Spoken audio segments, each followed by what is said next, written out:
Welcome to Circuit Secrets. In today's video we will be comparing the Raspberry Pi Pico W with the Raspberry Pi Pico.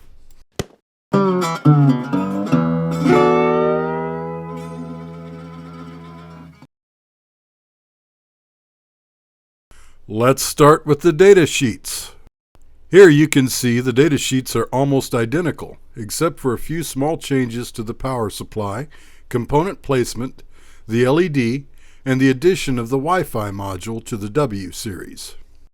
If we dig a little deeper, we find that even the pinout is identical between the two boards. There are some subtle differences in the routing of some of the internal GPIO pins of the Raspberry Pi Pico W. An example of this is the built-in LED, which is now driven by the Infineon wireless unit, while the GPIO pin that did run the built-in LED has now been rerouted. Both boards program the exact same way. If you want to learn how to program the Raspberry Pi Pico and Pico W, check out my videos about setting up the SDK with Visual Studio or using the Arduino IDE. The board support files for the Arduino IDE do not currently support Wi-Fi on the W series. The SDK has support for Wi-Fi but does not currently support Bluetooth. It is unclear if they are planning on adding Bluetooth, but with all the features of the Infineon Wi-Fi module, it is likely.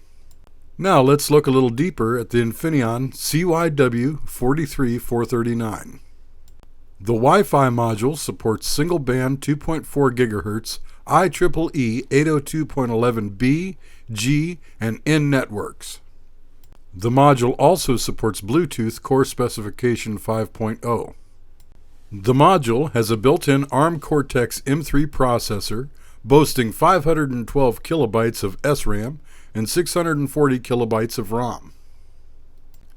All this adds up to a very robust Wi-Fi module that is perfectly suited to providing low overhead wireless service for the already very capable Raspberry Pi Pico.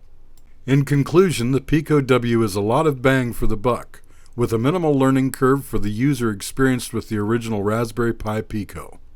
At a price tag of just $6, the Raspberry Pi Pico W will be hard to compete with, and blows all its competition out of the water at this price point. I hope you have enjoyed this video. Please don't forget to like and subscribe.